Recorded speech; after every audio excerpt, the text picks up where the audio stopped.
Hi friends, welcome to my channel. ನಾನು ಇವತ್ತು ನೋಡಿ ಆಶೀರ್ವಾದ ಗುಲಾಬ್ ಜಾಮೂನ್ ತೊಗೊಂಡಿದ್ದೀನಿ. ಇದು ಬಂದ್ಬಿಟ್ಟು 160 ಗ್ರಾಮ್ ಇದೆ. ಇದನ್ನ ಇವತ್ತು ಯಾವ ರೀತಿ ಮಾಡೋದು ಅಂತ ನಾನು ಹೇಳ್ಕೊಡ್ತೀನಿ. ಇವಾಗ ಹಬ್ಬ ಹತ್ರ ಬರ್ತಿದೆ. ಹಬ್ಬ ಅಂತ ಅಲ್ಲ, ಯಾವಾಗಲೂ ಮನೆಯಲ್ಲಿ ಏನಾದ್ರು ಒಂದು ವಿಶೇಷ ದಿನಗಳಿದ್ದರೆ ಅಲ್ಲ, ಮಕ್ಕಳಿಗೆ ಬೇಕು ಅನ್ನಿಸ್ದಾಗ ನಾವು ಮನೆಯಲ್ಲೇ ಮಾಡಿಕೊಡೋದು. ಹೊರಗಡೆ ಹೋದರೆ ತುಂಬ ಕಾಸ್ಟ್ಲಿ ಅನಿಸುತ್ತೆ. ಆದ್ದರಿಂದ ನಾವು ಮನೆಯಲ್ಲೇ ಮಾಡಿಕೊಡ್ರೆ ಇನ್ನೂ ಈಸಿಯಾಗಿ ಚೆನ್ನಾಗೂ ಇರುತ್ತೆ, ಹೆಲ್ದಿಯಾಗೂ ಇರುತ್ತೆ. ಆದ್ದರಿಂದ ನಾನು ಯಾವ ರೀತಿ ಮಾಡೋದು ಅಂತ ನನ್ನ ಸ್ಟೈಲಲ್ಲಿ ನಾನು ಹೇಳ್ಕೊಡ್ತೀನಿ. ಮೊದಲನೇದಾಗಿ ಯಾರಾದರೂ ನನ್ನ ವೀಡಿಯೋ ನೋಡ್ತಾ ಇದ್ದರೆ ಪ್ಲೀಸ್ ನನ್ನ ಚಾನಲ್ನ ಸಬ್ಸ್ಕ್ರೈಬ್ ಮಾಡ್ಕೊಳ್ಳಿ ಫ್ರೆಂಡ್ಸ್. ಒಂದು ಬೌಲಿಗೆ ಮಿಕ್ಸಿಂಗ್ ಬೌಲ್ ತೊಗೊಂಡು ಅದಕ್ಕೆ ಇದನ್ನು ಹಾಕ್ಕೊಳ್ಳೋಣ.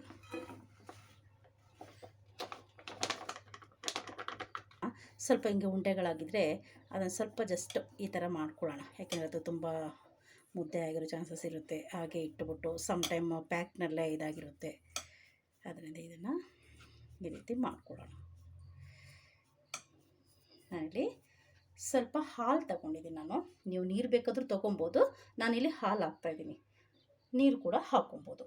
ಎಷ್ಟು ಬೇಕೋ ಅಷ್ಟು ಮಾತ್ರ ನೋಡಿ ಹಾಕ್ಕೊಂಡು ಕಲಿಸ್ಕೊಂಡೆ. ತುಂಬ ತೆಳುವಾದರೆ ಚೆನ್ನಾಗಿರೋದಿಲ್ಲ. ಅದರಿಂದ ಮೀಡಿಯಮ್, ನಾವು ಈಗ ಚಪಾತಿ ಎಲ್ಲ ಲಟ್ಟಿಸ್ತೀವಲ್ಲ ಆ ಹದಕ್ಕೆ ಬಂದರೆ ಸಾಕು.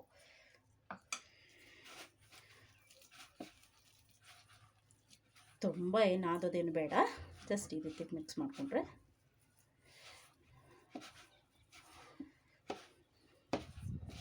ನೀವು ಹಾಲು ತೊಗೋಬೋದು, ನೀರಾದರೂ ತೊಗೋಬೋದು.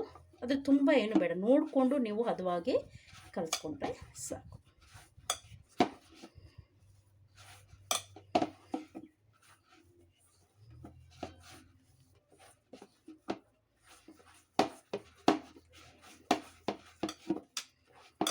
ನೋಡಿ, ತುಂಬ ನೀರೇನು ಬೇಡ.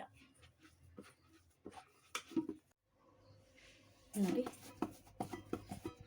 ಸಾಕಿಷ್ಟಾಗಿದೆ. ಈ ರೀತಿ ಆದರೆ ಸಾಕು. ಇದನಿಗೆ ಒಂದು 10 ನಿಮಿಷ, 10ರಿಂದ 15 ನಿಮಿಷ ಹಾಗೆ ಇಟ್ಬಿಡೋಣ. ಇಡೋಕ್ಕಿಂತ ಮೊದಲು ಜಸ್ಟ್ ಒಂದು ಸ್ವಲ್ಪ ನೋಡಿ, ಒಂದಿಷ್ಟು ಟೀ ಸ್ಪೂನಷ್ಟು ಎಣ್ಣೆನ ಮೇಲೆ ಇಟ್ಬಿಟ್ಟು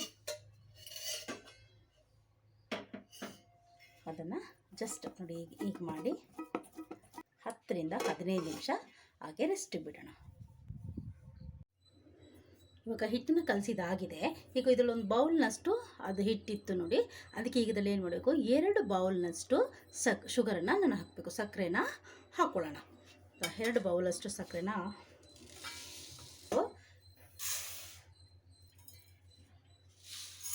ಇಷ್ಟು 2 ಬೌಲು ಹಾಕಿದ್ದೀನಿ. 2 ಬೌಲಿಗೆ ಮತ್ತೆ 2 ಬೌಲಷ್ಟೇ ನೀರನ್ನು ಕೂಡ ನಾವು ಇದೇ ತಪ್ಪಲಿಗೆ ಹಾಕ್ಕೊಳ್ಳೋಣ.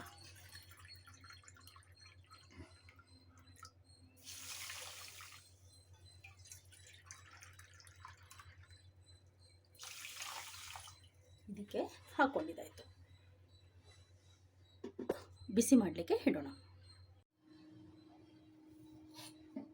ಇವಾಗ ಸ್ಟವನ್ನು ಹೀಗೆ ಆನ್ ಮಾಡಿಕೊಂಡು ಇದನ್ನು ಬಿಸಿ ಆಗಲಿಕ್ಕೆ ಬಿಡೋಣ. ತುಂಬ ಏನು ಪಾಕ ಈ ರೀತಿ ಬರಬೇಕು ಅಂತ ಅಷ್ಟೇನು ತಲೆ ಬಿಸಿ ಏನು ಮಾಡ್ಕೊಳ್ಳೋದು ಬೇಡ. ಜಸ್ಟ್ ಇದನ್ನು ಕರಗ್ತಾ ಇದ್ರೆ ಸಾಕು. ಒಂದು ಹೈ ಫ್ಲೇಮಲ್ಲಿ ಒಂದು 2 ನಿಮಿಷ ಹಾಗೇ ಕುದೀಲಿ. ಚೆನ್ನಾಗಿ ಅದು ನೀರು ಬಿಸಿ ಆಗಲಿ, ಆಮೇಲೆ ನೋಡೋಣ. ನೋಡಿ, ನೀರು ಕುದೀತಾ ಇದೆ. ಸಕ್ಕರೆ ಕೂಡ ನೋಡಿ, ಪಾಕ ಎಲ್ಲ ಇದಾಗ್ತಾ ಇದೆ. ಆಲ್ಮೋಸ್ಟ್ ಸಕ್ಕರೆ ಕರಗಿದೆ ನೋಡಿ. ಆಲ್ಮೋಸ್ಟ್ ಸಕ್ಕರೆ ಕರಗಿದೆ ನೋಡಿ. ಇವಾಗ ಒಂದು ಸ್ಪೂನಷ್ಟು ನಾನು ಇದು ಹಾಕೊಂಡು ಏಲಕ್ಕಿ ಪೌಡರ್ನ ಇದಕ್ಕೆ ಹಾಕ್ಕೊಳ್ತಾ ಇದ್ದೀನಿ. ಹಾಕಿ ಚೆನ್ನಾಗಿ ಮಿಕ್ಸ್ ಮಾಡಿ. ನಿಮಗೆ ಏಲಕ್ಕಿ ಪೌಡರ್ ಇಲ್ಲ ಅಂದರೆ ಏಲಕ್ಕಿನ ಸಡನ್ನೇ ಪುಡಿ ಮಾಡಬೇಕು ಅಂದರೆ ಏನು ದೊಡ್ಡ ರಿಸ್ಕ್ ಏನು ಇಲ್ಲ.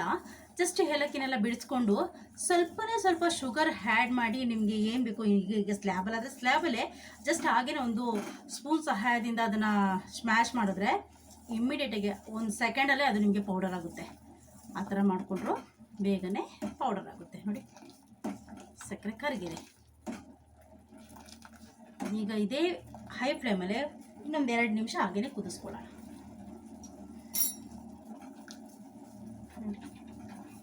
ಗೊತ್ತಾಗುತ್ತೆ ನಿಮಗೆ, ಅದು ಫೀಲ್ ಆಗುತ್ತೆ ನೋಡಿ. ಏನೋ ಒಂಥರ ಎಣ್ಣೆ ಥರ ಬರುತ್ತೆ ಹಿಂಗೆ ಇದು ಮಾಡಿದರೆ. ತುಂಬ ಅಂಟು ಬರಬೇಕು, ಪಾಕ ಬರಬೇಕು ಅಂತೆಲ್ಲ ವೆಯ್ಟ್ ಮಾಡೋದೇನು ಬೇಡ. ಇದು ಚೆನ್ನಾಗಿ ಕುದ್ದಿದೆ. ಇದನ್ನ ಹೀಗೇ ಆಫ್ ಮಾಡಿಕೊಳ್ಳಿ. ಮುಚ್ಚಳ ಮುಚ್ಚಿ ಆಫ್ ಮಾಡಿಬಿಡೋಣ.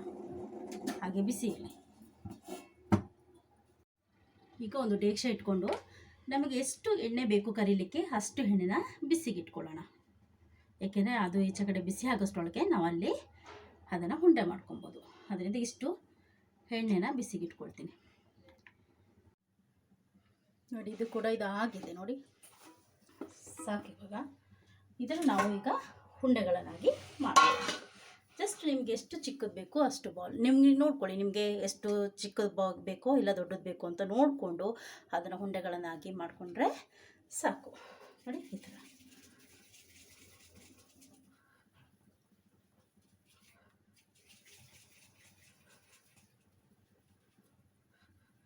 ಎಷ್ಟಿದೆ ಸಾಕು ನೋಡಿ. ಈ ರೀತಿ ಉಂಡೆಗಳನ್ನಾಗಿ ಮಾಡ್ಕೊಳ್ಳಿ.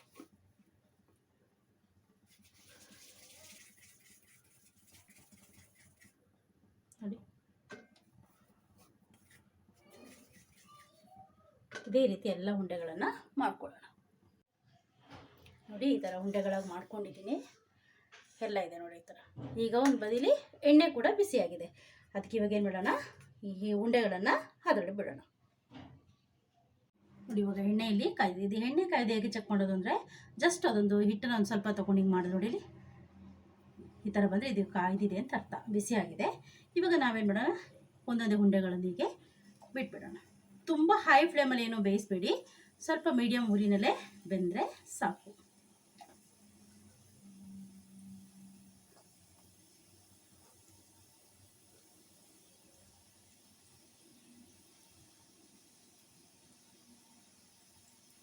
ನೋಡಿ,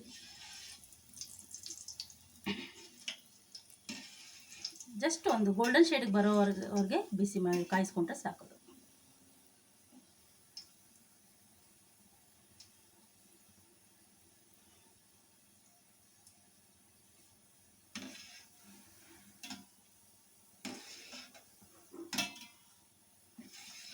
ತುಂಬ ಹೈ ಫ್ಲೇಮಲ್ಲಿ ಇಟ್ಬಿಟ್ರೆ ತುಂಬ ಕರ್ರಗಾಗಿದ್ದಾಗ ಕಾಣಿಸುತ್ತೆ. ಅದು ಅಷ್ಟು ಕರ್ರಗಾಗೋದೇನು ಬೇಡ, ಅದು ಚೆನ್ನಾಗೂ ಕಾಣೋದಿಲ್ಲ. ಅದರಿಂದ ಒಂದು ಗೋಲ್ಡನ್ ಶೇಡಿಗೆ ಬಂದರೆ ಸಾಕೋದು.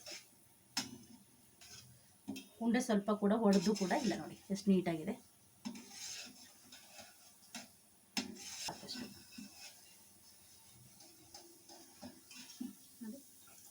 ಈ ಬಣ್ಣಕ್ಕೆ ಬಂದಾಗ ತೆಗೆದ್ರೆ ಸಾಕು.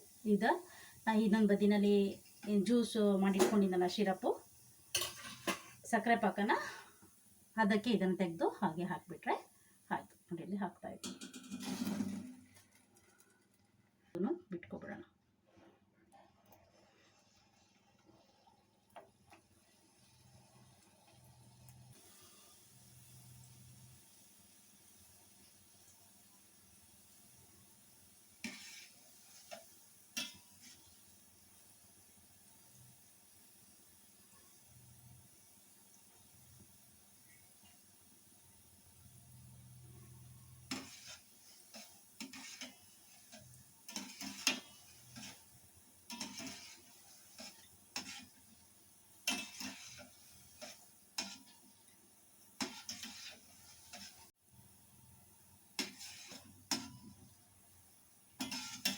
ಇದು ಕೂಡ ಈಗ ಆಗಿದೆ, ಸಾಕಷ್ಟು ಬೆಂದರೆ.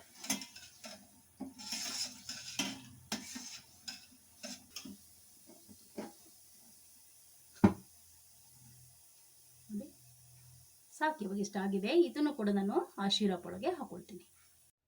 ಏನು ಪಾಕ ಮಾಡಿಟ್ಕೊಂಡಿದ್ನಲ್ಲ ಅದರೊಳಗೆ ನಾನು ಇದನ್ನು ಕೂಡ ಹಾಕ್ತಾ ಇದ್ದೀನಿ. ಅದನ್ನು ನೋಡಿ ಹೀಗೆ ಮಾಡಿದ್ರೆ ಆಯಿತು. ಫಸ್ಟ್ ಹಾಕಿದ ಆಲ್ರೆಡಿ ನೋಡಿ, ಫಸ್ಟ್ ಸರಿ ಹಾಕಿದ ಆಲ್ರೆಡಿ ಅದು ಜ್ಯೂಸ್ನೆಲ್ಲ ಹೀರ್ಕೊಂಡಿದ್ದೆ ನೋಡಿ. ಅದೇ ರೀತಿ ಇದು ಒಂದು ಸ್ವಲ್ಪ ದೊಡ್ಡ ಪಾತ್ರೆನೇ ನೀವು ತೊಗೊಳ್ಬೇಕಾಗುತ್ತೆ. ಯಾಕೆಂದರೆ ಇಲ್ಲಾಂದರೆ ಇದು ಆ ಜ್ಯೂಸು ಹೀರೋಕ್ಕೆ ಮತ್ತು ಜಾಮೂನ್ ಕೂಡ ಅದು ನಾವು ಚಿಕ್ಕದಾಗಿ ಮಾಡಿದರೂ ಅದು ದೊಡ್ಡದಾಗುತ್ತೆ. ಆವಾಗ ಅದು ಆ ಜ್ಯೂಸ್ ಒಳಗೆ ಸೇರುವಾಗ ಅದಕ್ಕೆ ಹೀರ್ಕೊಳ್ಳೋಕ್ಕೆ ಜಾಗ ಇರೋದಿಲ್ಲ. ಆಮೇಲೆ ಒಂದಕ್ಕೊಂದು ಅಂಟಿದಾಗ ಅದು ಬಿಟ್ಟು ಹೋಗೋ ಚಾನ್ಸಸ್ ಇರುತ್ತೆ, ಒಡೆದೋಗುತ್ತೆ. ಆದ್ದರಿಂದ ಸ್ವಲ್ಪ ಅಗಲ ಆಗಿರೋ ಪಾತ್ರೆನೇ ತಗೊಂಡು ಯೂಸ್ ಮಾಡಿದ್ರೆ ಒಳ್ಳೆಯದು.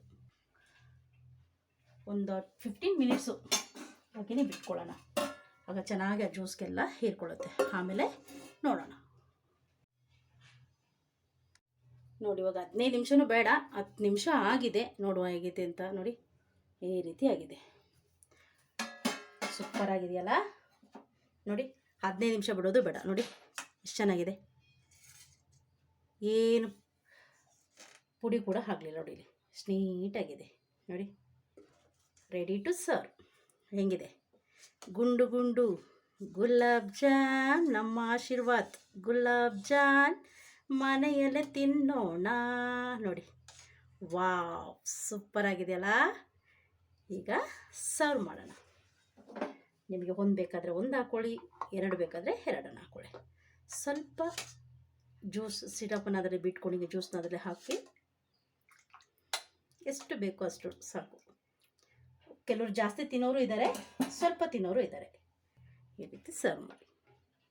ಯಾರಾದರೂ ಮನೆಗೆ ಬಂತಂದರೆ ಗೆಸ್ಟು ಇಮ್ಮಿಡಿಯೇಟಾಗಿ ಮಾಡಿಕೊಡ್ಬೋದು. ಚೆನ್ನಾಗಿ ಬೆಂದಿದೆ ಇಲ್ಲಿ, ಸೂಪರ್. ಈ ರೆಸಿಪಿ ನಿಮ್ಗೆ ಇಷ್ಟ ಆದರೆ ಪ್ಲೀಸ್ ಒಂದು ಲೈಕ್ ಮಾಡಿ, ನಿಮ್ಮ ಫ್ಯಾಮಿಲಿ ಫ್ರೆಂಡ್ಸ್ ಸರ್ಕಲ್ ಶೇರ್ ಮಾಡಿ. ಈ ಮುಂದಿನ ಸಂಚಿಕೆಯಲ್ಲಿ ಮತ್ತೆ ಭೇಟಿ ಇದ್ದೀನಿ. Thank you. See all next video. Take care. Bye.